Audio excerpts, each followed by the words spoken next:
Welcome to the Shared Practices Podcast, Season 6 on growth, covering a lot of aspects of not only marketing, but growing your practice in different areas and how all of that fits together. Today, we have with us Adam McWethy, who is the VP of Content Strategy at Spear. We've had Adam on the show multiple times in the past. Every single time, I love the discussion. I love the energy. Adam, welcome back. Oh, thank you. I'm really excited to be back. I'm always surprised when people continue to want to talk to me after they get to know me. So, No, I got jealous. I mean, you've been hanging out with dental, the other dental podcasts out there in the world. I almost said a different name that it is no longer called that. The Very right. Dental podcast and some other, partners out there. And I'm like, man, we haven't had Adam on in a long time. So thank you for coming on. Yeah, no, I'm excited. So I think I got some good stuff for you. Cool. Well, we're talking about marketing, growth, trying to grow practices. And I feel like a lot of times as a practice owner, you just want to see that new patient number higher, and all of a sudden you feel better about everything. You're like, okay, we got new patients. We must be doing well. Is that accurate? And what have you seen as you've looked at practices, pre-COVID, during COVID, growing practices, all of the data that you have? How do you look at this problem and how to solve it? So this has actually been something I've been pretty intimately involved in for the past couple of years. So when we talked the last time, I was running all the clinical education, case acceptance stuff, and I was aware of all this. But the last 2 years, what I've done is I now also oversee the content and the solutions that we create for our consulting clients. Same way you guys do it, I'm sure. But and so I got into that at a very interesting time where I got a bunch of time under my belt, and then COVID hit. And so what I'm trying to always look at is what are the trends and what are actually changing things for practices so we can continue to refine what we offer to the practices and how we're going to kind of affect their numbers. And I think you're totally right. So I've done a bunch of survey work within Spear. I've talked to a lot of our clients who've come on the consulting side, but even just if you consult or if you talk to all of our clients, when you ask dentists, what's your number one problem? You will hear new patient is usually up there, right? Like I think the last survey we did, something like 40% of our dentists said new patients or the right kind of patients, whatever that means. And what's been really interesting, and I'm also sure you guys see this, is we see very few practices come into the consulting business that actually have a new patient problem.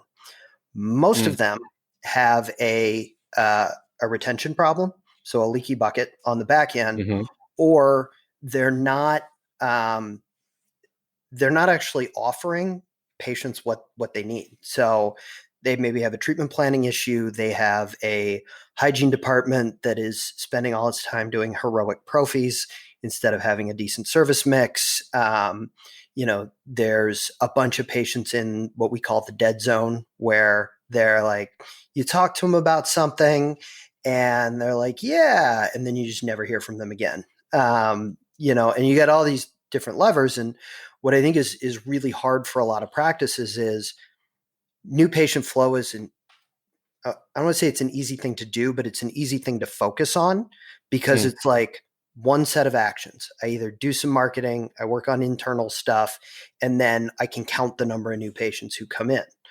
But if you're not capitalizing on what's happening in the practice, it's not going to create growth because all you're going to do is backfill patients who are leaving, or you're not going to be super successful. They're going to do the same thing as your other patients are now. And, again, what I've seen and what I love about the economics of a dental practice, as opposed to all the other businesses and industries I've been a part of, is a single dental practice. So take a practice, say 750, 800,000, right? Probably running at a profit margin of about 25 to 30, somewhere in that neighborhood, depending on how efficient the practice is. So, the doctor's probably bringing home about 220 in a given year. And so when you start thinking about well, how do I raise that so I can either make investments in the practice or I can make more or whatever, people are like, I need to overhaul everything, or I need to start Mm. doing implants, or I need to start, whatever. And those things work, right? So those are all true. But, if you can add, say, 4 cases at about $5,000 each, right? So one a quarter that you are able to talk to somebody and move them forward from your existing patient base.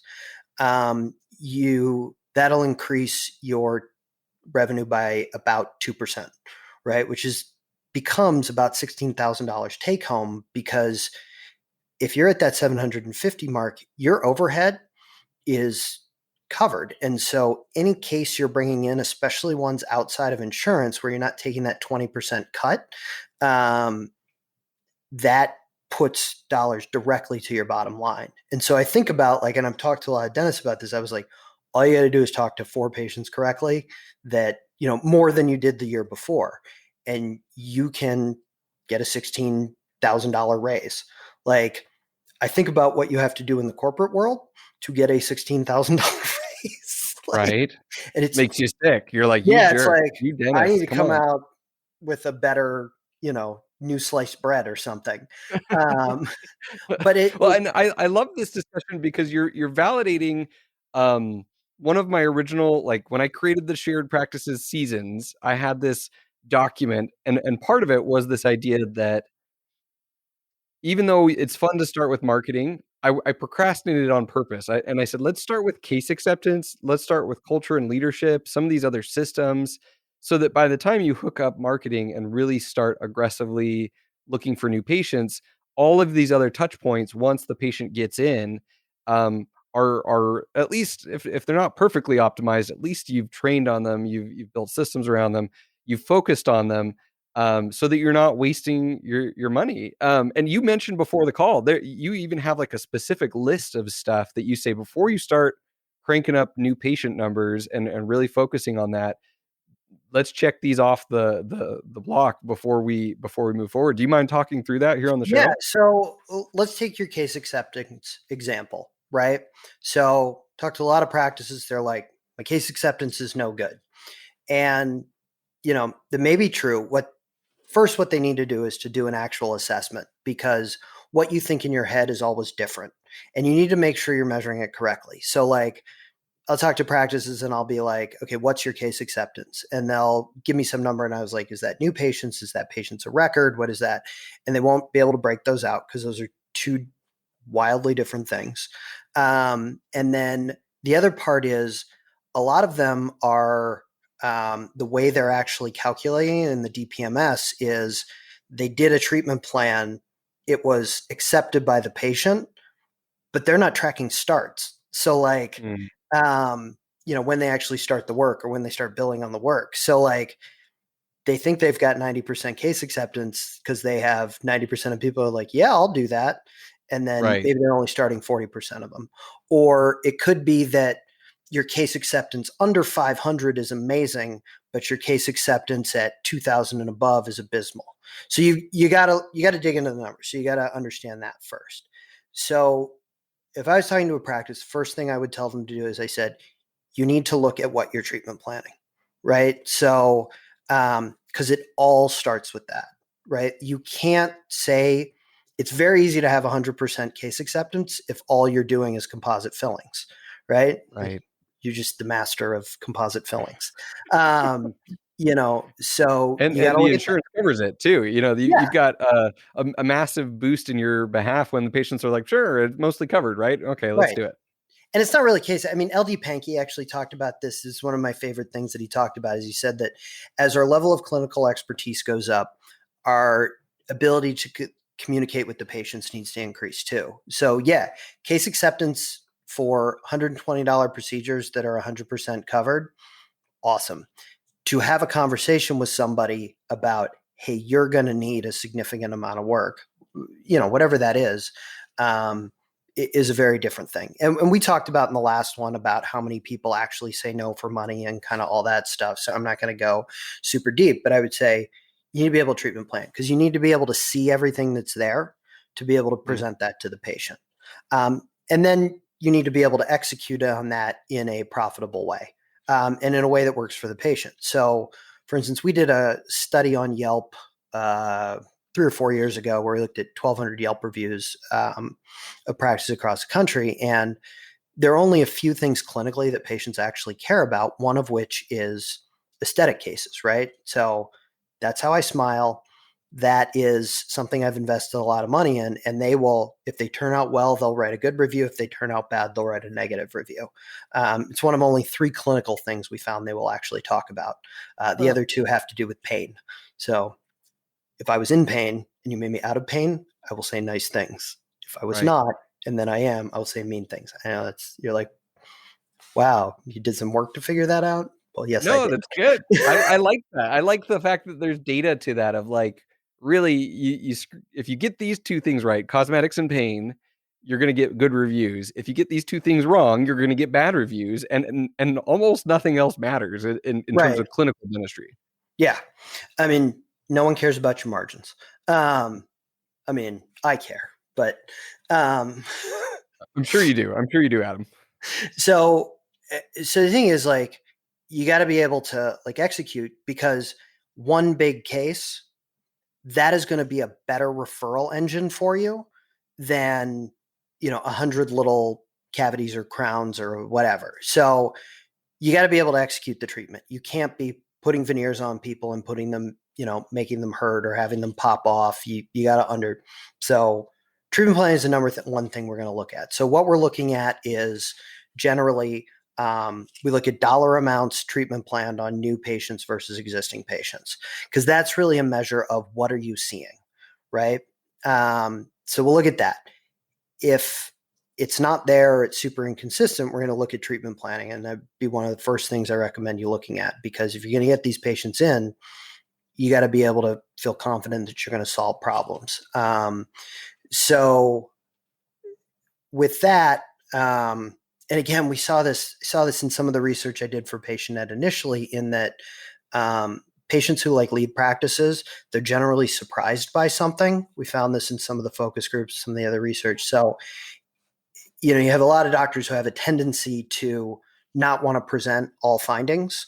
And so what's going to happen is, if I can't treatment plan on everything, I can't explain to you sequentially how it's going to work, I'm going to present the one thing I think you're going to do. And if I come back and present that later, creates distrust in the patient. So you got to learn that process. Once that is done, then you can go one of 2 directions. One is, you got to start working on consistent languaging within the office. So are we understanding the patients, what motivates them, what their concerns are? Is that getting in the chart? Is the team talking the same way to the patients? Because that really is going to be a foundation that drives everything else. So, I know I talk to a lot of doctors, and tell me their number one fear is, like, when I leave the room, what does the hygienist say? Or what does the assistant say when the patient turns to them? So do some languaging work. It's important to make sure you have consistent handoffs to make sure things are going.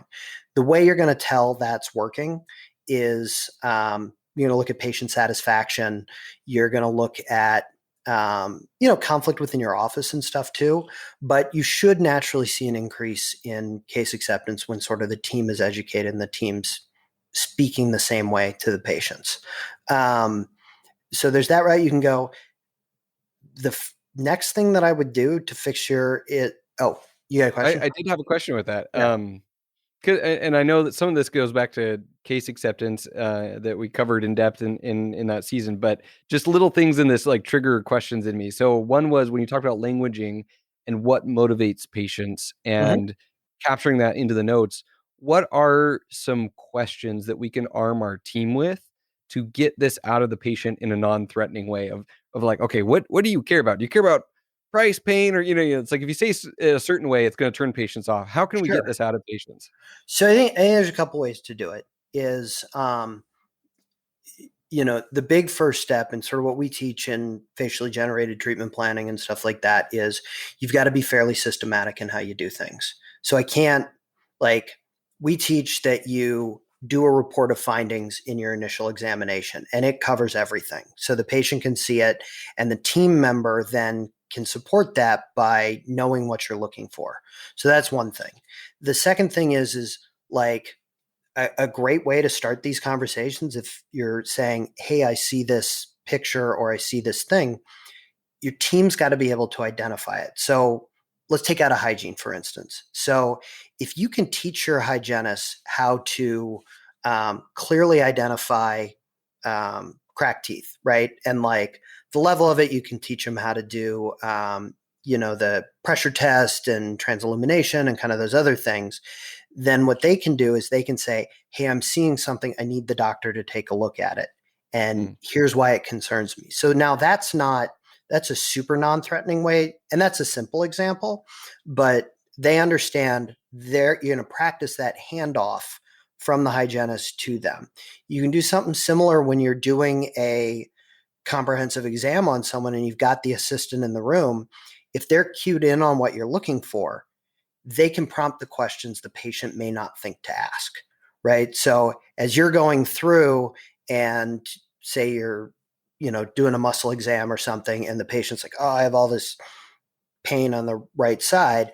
And then when you get to, looking at the structure of the teeth and things like that, you can have the assistant ask something like, hey, it looks like his teeth on the right side are worn down. Do you think that's related to the muscle stuff? And so it's a real question, and you got to coach them to know what to look for and things like that. But all of a sudden, the patient has never made those connections. And so the assistant is making those connections for them. The other thing is just ask the same set of questions to patients that are coming in. Make sure that your tour of the office is the same. Make sure that your handoffs from one team member to another are consistent and they know the goals, because a lot of it is about consistency. And this is where I see a lot of clinicians struggle, especially with languaging stuff, is they're like, yeah, we talked about that. I think, well, great. Did you script it out? Do you have ways to where they're going to be doing it, where you're going to be able to check things and audit? And I understand it's a lot of work, but ultimately it's worth it. So like, it's got to be a constant process, and consistency is a big thing. Another thing we found in that Yelp study was friction between people in the office. That patients pick that up and they do not like it. It's awkward. You Yeah, walk into an office where there's drama going on, or there's suppressed drama, and like people are in a huff or kind of yep, frustrated or preoccupied. They're just not present because they're thinking about the thing that he said, she said. yep. It's not a good feel. Yeah. So that's where I'm a huge proponent of, you got to build in time for people to learn, right? So you've got to, if you're going to really commit to this in your office, you need to be really good about, we're going to shut it down during the work week. We're going to work on this one thing. You've got to implement scripting in the beginning. So I've spent 15 years now teaching people how to talk on the phone and sell and things like that prior to my role at Spear. I've never seen a program where you don't teach from scripting. Like, I know it seems weird and awkward at first, but you got to script it and you got to role play. It's the way we learn how to do things. Um, so working on that kind of languaging, the team unity, huge piece of it. Yeah. And I will say we've been focusing on this recently as an office, um, because we're trying to standardize our new patient exam. I'm in a denture and implant office right now where we're doing much less traditional dentistry and more take all your teeth out, and we're either going to dentures, over dentures, or all on four. But one of the things I'm really excited about is teaching my assistants to become facially generated treatment planners. So using the model of like, okay, let's start with the incisal edge. How much tooth display at rest do we see? What's our smile line like? What's our lip support like?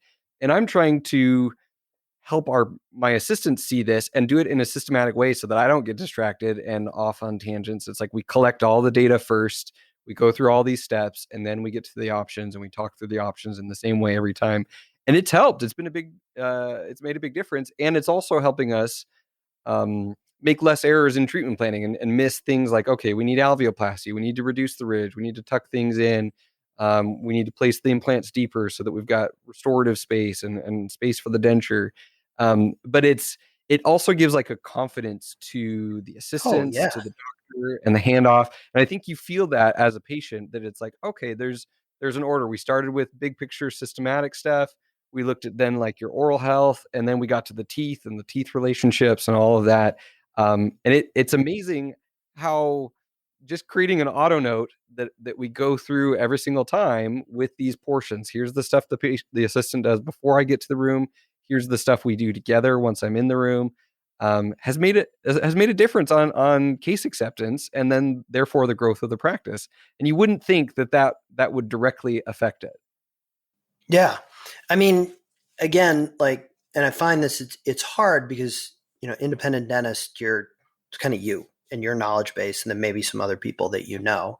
But if you look at and I've talked to dentists where they're like, well, I don't want my assistants treatment planning cases. And I'm like, well, your assistants are not treatment planning cases. If you look at a cardiovascular surgeon who walks in, there is one person who is just monitoring the heart thing. There's one and they've got to be a unit. There's been some interesting research on surgical teams where they train them to function like NASCAR, like flipping the wheels and things like that using the same process, and error rates go down, patient survival rates increase. So this is not like it's not like something that hasn't been done elsewhere. Where you want everybody to look at things the same way. I think it's super important.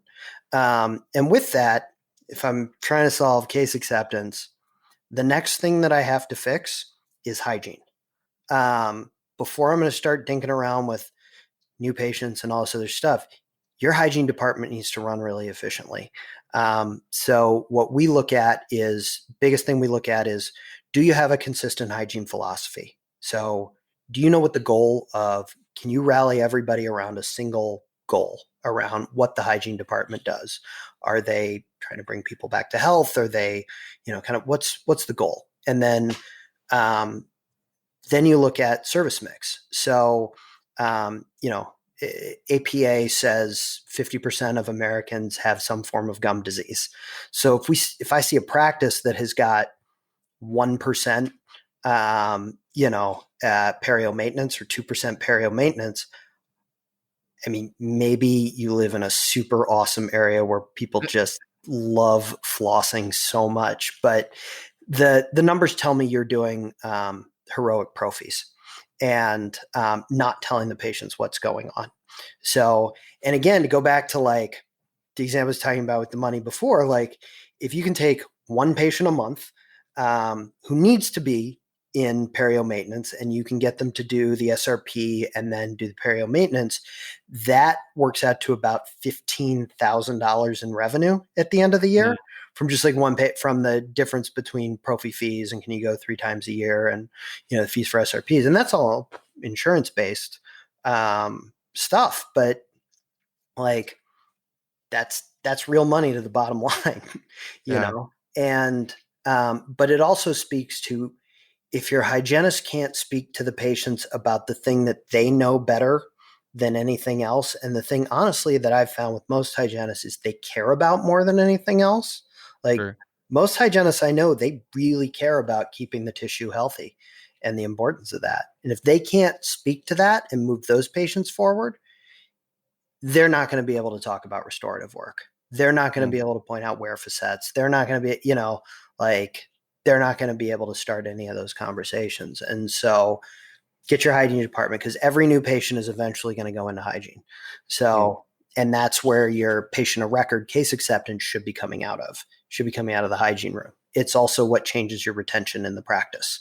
So people who value it, are we scheduling same day? We should be shooting for 100% same day scheduling. That in and of itself begins to fix retention problems. People should not be skipping hygiene appointments. They shouldn't view it as a cleaning. Your hygienist should really be able to make them care and show up for their appointments. Like my hygienist, she gets all the difficult patients, which is why she sees me. And she'll she rescheduled a bunch of patients to get a guy in who needs help and he's on whatever. And he didn't show. So she just called him and she was like, I moved my schedule for you. You don't get to do that. And like, he came back in and I was like, well, that's pretty intense. She's like, he knows we've got that And so like, again, I don't want to say everybody should do that, but if you can get to that level, you don't have a retention problem, you know? Yeah. Again, this is not to say your hygienist should just randomly call patients angrily, but Right. she has that relationship, so she can. Right. And he came back and he was fine. Like, That's awesome. so you fix that. Now you can start thinking about traditional case acceptance. And I think what you were talking about, that new patient exam, that's the easiest place to start to fix it. So patients of record, there's so much more fear with dentists, and it's so much more awkward because, well, I didn't tell them about this forever. And so what I will always tell them is focus on new patient, you know, again, the numbers have to guide you, right? Like if you're not, but again, if you think about, say your average new patient case is $500 a year, or $500 per patient, new case value, if you can move it to $750, right? So which is not hard to do in dentistry. Like, Sure. and again, I'm not saying you're prescribing work for people who don't need it. I'm not talking about, I'm going to scream about luminaires all the time, or I'm going to push bleaching specials, like stuff like that. Like, you just need to identify and have people move forward with work. That's, if you have 20 patients a month, that's 60,000 a year. Right. So on that $750,000 practice, you're talking about a 7.5% increase.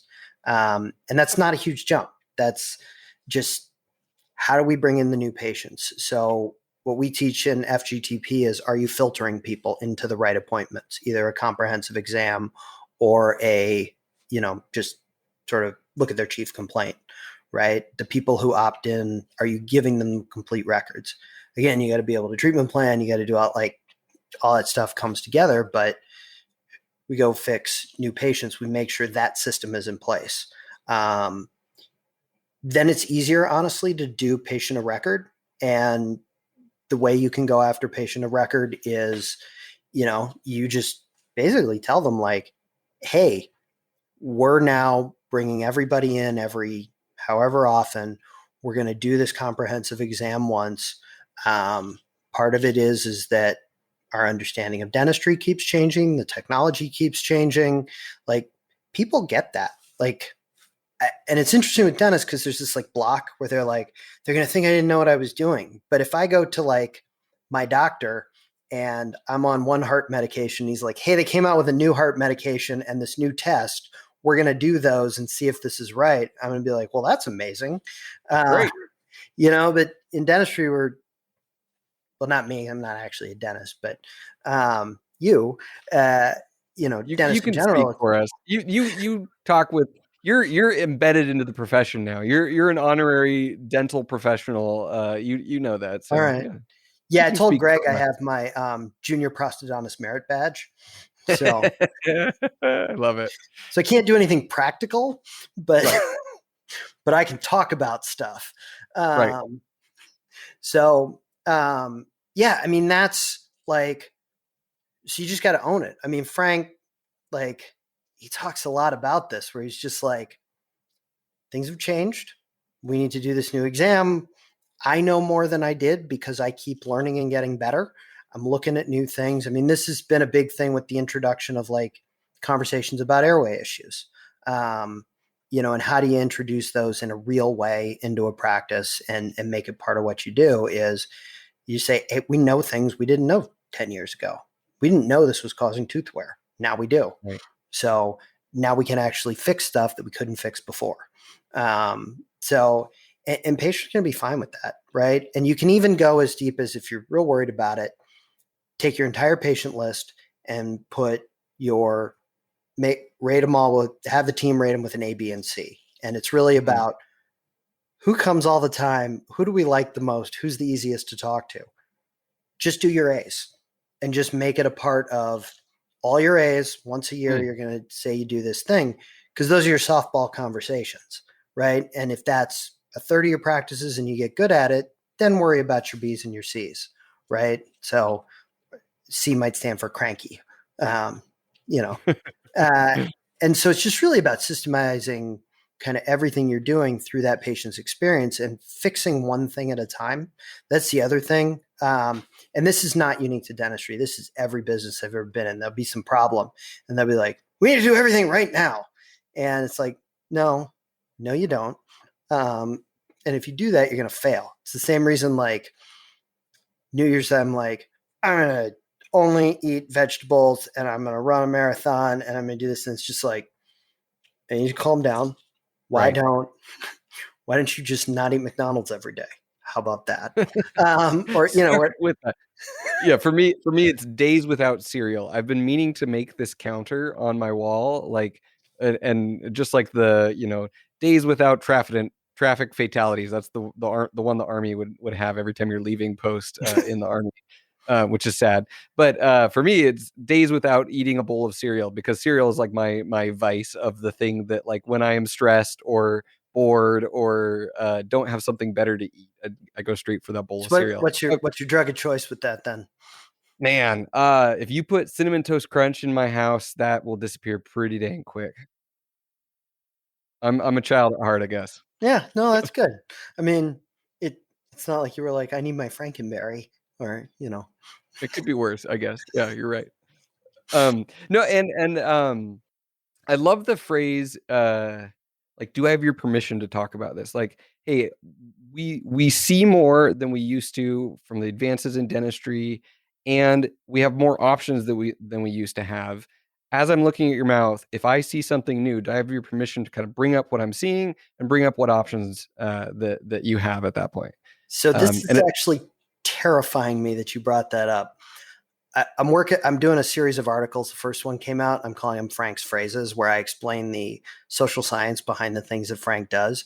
And the one I just finished yesterday, which will come out kind of at the end of the month, is looking at that exact phrase and why it works.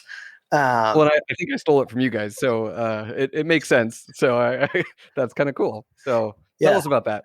Oh, so can I move forward? So it does two things, right? The first thing it does is it changes the authority, it changes the power. So what we know is there's something called the Persuasion knowledge model. And that tells us that every time somebody attempts to persuade me to do something, I learn from that, and it makes me either more or less skeptical the next time I'm going in. So if they had a dentist before and they had a clunky case of experience, as soon as you start doing things, it's going to raise. So as soon as you ask them, can I do this? Now the patient's back in control of their own health, and it removes that power dynamic. The second thing that it does is when they say yes, there's something called cognitive dissonance, which is a bunch of research originally done in the 50s.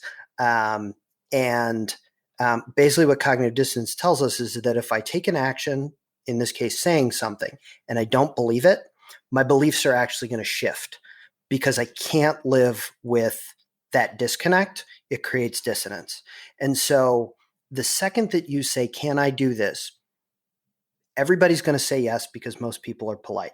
And if they say no, that's fine. Like, sure. Now you're like, all right, here's a couple of pieces of information on your way out. Good luck. Right. But like when they say yes, their brain will actually change so that they are like, yes, I do want to learn it. They believe that they want to learn, and they will hear you differently after the fact. So yeah, it's little stuff like that where I, as a patient, am not used to that because I don't get that in traditional medicine. Like my doctor's like, can I tell you more about? They're like, here's your thing, and here's how your life works now with whatever this thing is. Right. And so being able to come and have that shared decision making, like that's an incredibly powerful, and that's where scripting comes in, right? So you got to make sure that gets scripted in for if you've got an associate, you got to make sure they're asking it every time. Like you got to be consistent with it. Because with any of this stuff, like what usually happens is you'll implement something like scripting, and then you'll have one time where it goes south, and then they'll be like, well, that doesn't work. I'm like, right. No, it's like football statistics, right? If you put anybody in the playoffs can win because they're so close. Like anybody can have a bad game, something can go on. So, and I love like scripting as a way to build phrases that work that you're then going to paraphrase and adapt to Yeah. every single situation. So it's never going to sound like I'm a robot. Here's my script. I have to read through it. It's like talking about it in this certain way is useful for me to have this tool. And I'm going to just adapt that with each patient and each time we do it and make it sound natural. So scripting doesn't have to be this like, here is what you say every Yep. time this exact way. It's here's a tool. Let's get really good at using these tools, and then we Yep. can deviate as we need to. Yeah. And what I usually do when I'm building out scripting for anything is I will explain what I'm trying to do. I will say the phrase that I want you to use. And then I will actually go through and I will say, I said this sentence because of this. I said this sentence because of this. So they get the principle. So if they don't like the way that I word things, that's Mm, fine. But most people need to start parroting something somebody else said. That's sure. part of how learning works. I will find someone successful and I will do what they did until I figure out what works for me. So Right. So we've talked about the advantage of scripting. We've talked about all these things that we can do. Is there anything else that you would recommend an office does before they start cranking up the marketing and going after that new patient number? Rather, focusing on the top of the funnel versus the bottom of the funnel. We're kind of building that funnel yep. out so that every step of along the way into the practice, we're optimizing each step. Yeah. So get your house in order from the time the door opens or the phone rings. That's Mhm. most important. Before you go into launching a bunch of different markets, so if I'm going to do direct mail, I'm going to do this, you have to get your digital footprint correct. So your website, your Google Places, your Yelp, your white pages, if you're going to do social, because every single marketing effort that you do, whether it's you're doing internal marketing to drive referrals, you're doing, um, postcards, you're doing pay per click, you get involved in social, it will eventually drive them to one of those sites. And that's when you think about they'll go from awareness to consideration in sort of that buyer's journey. And that's got to be solid because honestly, like I still see practices that don't have websites, which is just sort of beyond me this day and age. I see practices that have never looked at their Google business account and there's no pictures, there's no message, there's no reviews are important, whether you like it or not. People read them. Doesn't mean they all need Yeah. to be positive, but and I mean you can go forever kind of on that topic, but have that foundation because that's as much a part of the journey these days as even if they're referred. Like again, I think about people who find it through insurance. They're going to look at the website, they're going to look at the reviews, they're going to understand what you do, and you need to have a consistent message across those because then that sets up everything you're doing in the practice. That sets up, and again, sets it up. So you can play with a lot of marketing, but when I was doing marketing both at Spear and I was doing it somewhere else, I always started with what's the end result that I want to get. So the end result that you want to get is you want a patient who comes in, is open to treatment, and becomes a patient of record in your hygiene department. Um, okay, am I doing that? That's the measure. So everything else needs to build on that. So a postcard is not going to create that patient on its own. Mm, Um, Postcard will make them aware. They'll look at your stuff, which gets them in the door. Once they're in the door, you and your team are what's going to help move them into that state. And so you got to move backwards from the end result to understand like, is any of this going to work? Because I can generate leads all day long if I've got a sales team that's crazy. Um, you know, uh, sure. it's not going to help. Like, and eventually, I mean, that's the blessing and the curse with the dental practice is you're looking at people probably no more than a 40-minute drive from you, whether it's their work is there or their home is there. Um, Yeah. and I know it varies based on city and kind of all that stuff, but it's easier to find your target market, but it's also like the good spirals in a good way and the bad spirals in a bad way. You don't have a lot of times you don't have a second chance with these people, and if they come and visit your website once and decide like, I don't think this is the practice for me, that's a patient uh in that radius that probably is never going to like change their opinion. They've made Sure. that snap judgment and they've decided, I'm going to go somewhere else. Yeah, I mean, I can't tell you the number of, so I try to do business with mostly independent businesses where I can, but I can't tell you the number of decisions that I have made to shop somewhere or not. And again, my dental experience is a little bit different, but um, if if I have to call them for everything, like, um, so the practices that are going to take the time to, do you have messaging while you're open, right? On the site. Can you book appointments on the site? Like all those kind of things to make it easier. Those are the kind of things you got to think through.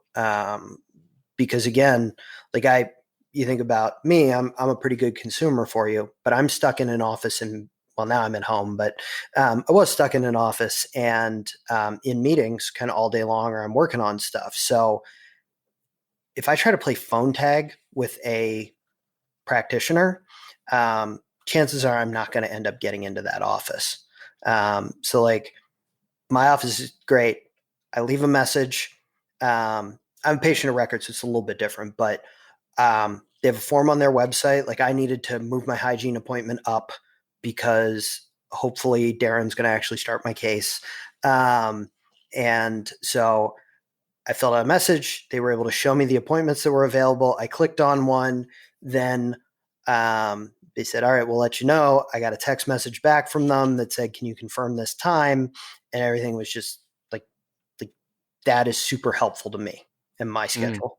Um, and so if you can do that for new patients, you can do, I know like Greg, especially is for his bigger cases, he's doing a ton of like virtual consults now, Mm.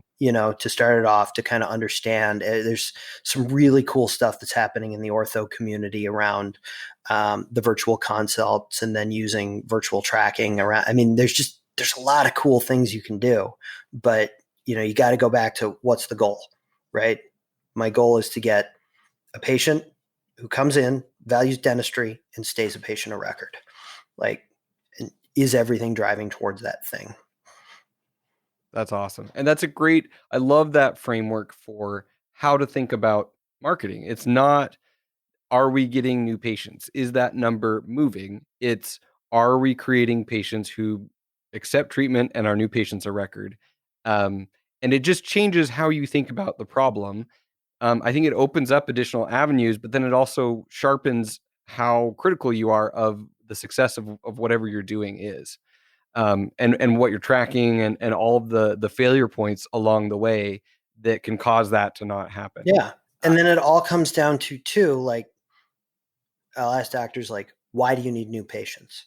They're like, well, I just, so if you don't know, like, what's the profitability of my practice? How many days do I want to work? Is my goal to retire early? Do I want to buy a CBCT? Like, if that's not all worked, so you put all that into your budget ahead of time, that tells you where your production needs to be on an annual down to a daily basis.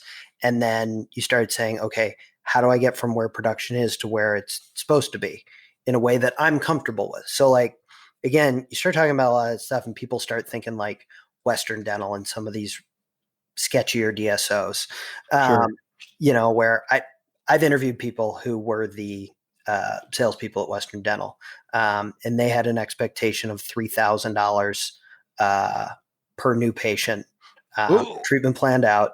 This was several years ago. It may have changed. sure. And Probably higher now. the people who were doing all of that were maybe college educated.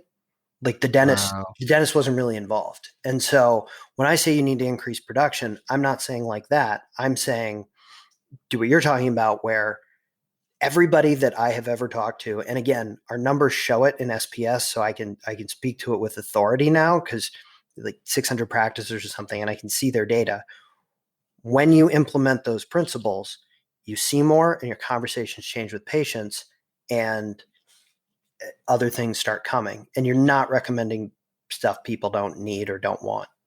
Like, Yeah, no, that's awesome. Well, I'm excited. So I'm gonna try and come at some point this year and bring some of my team members to Spear.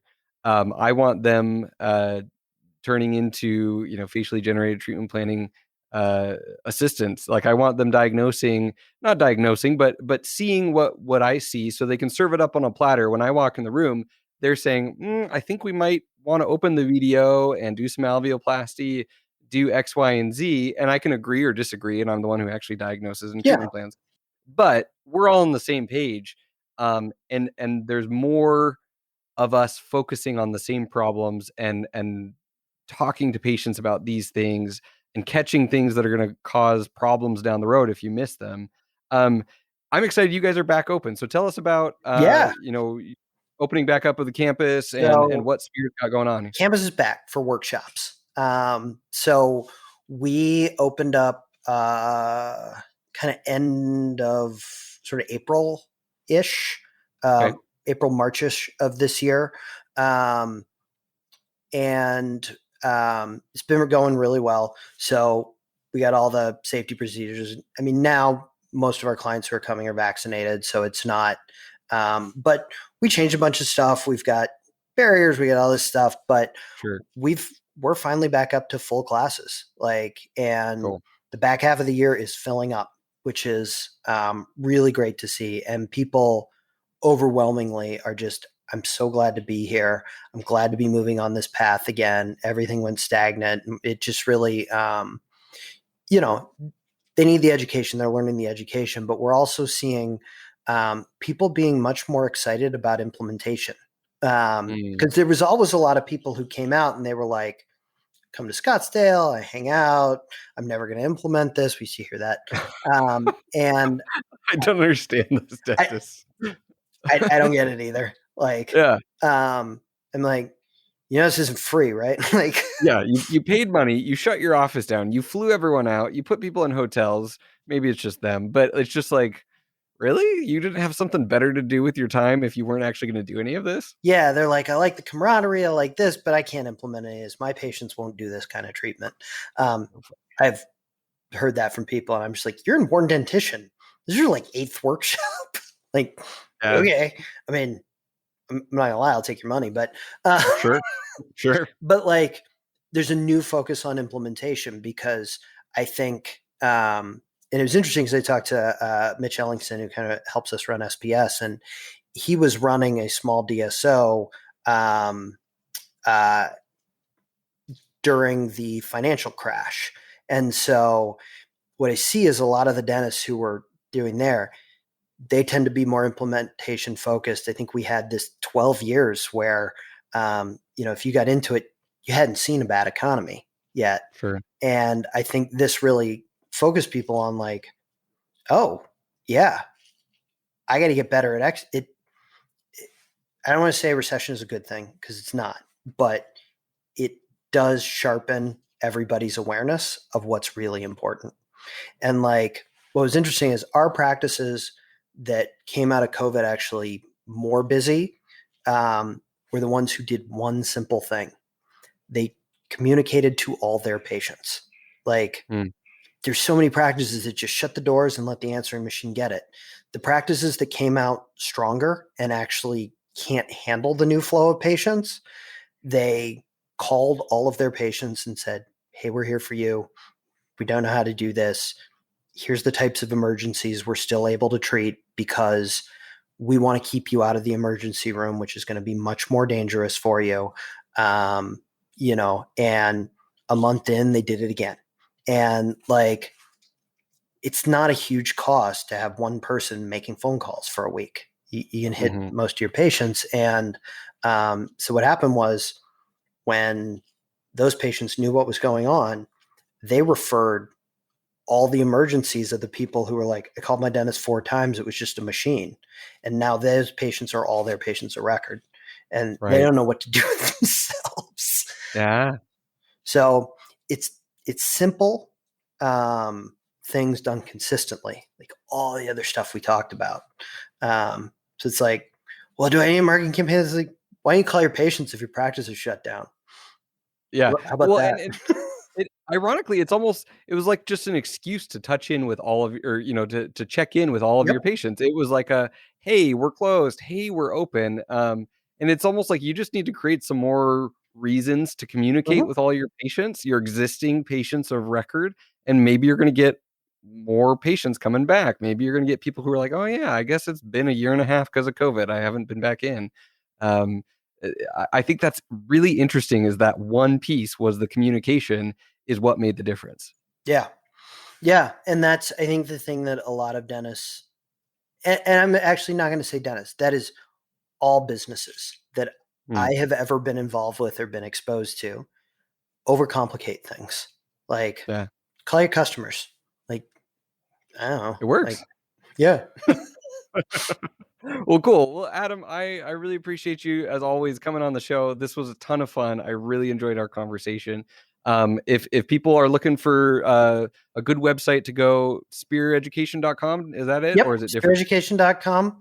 Um, we got some, we just launched a deal that if you want to come out, because I know summer is a terrible time to come to Arizona. Um, It is. but if you want to come to a workshop this summer, we will actually cover your hotel room Oh, at the cool. Princess. So Oh, call in. We're not going to do that very long because it's going to get it real.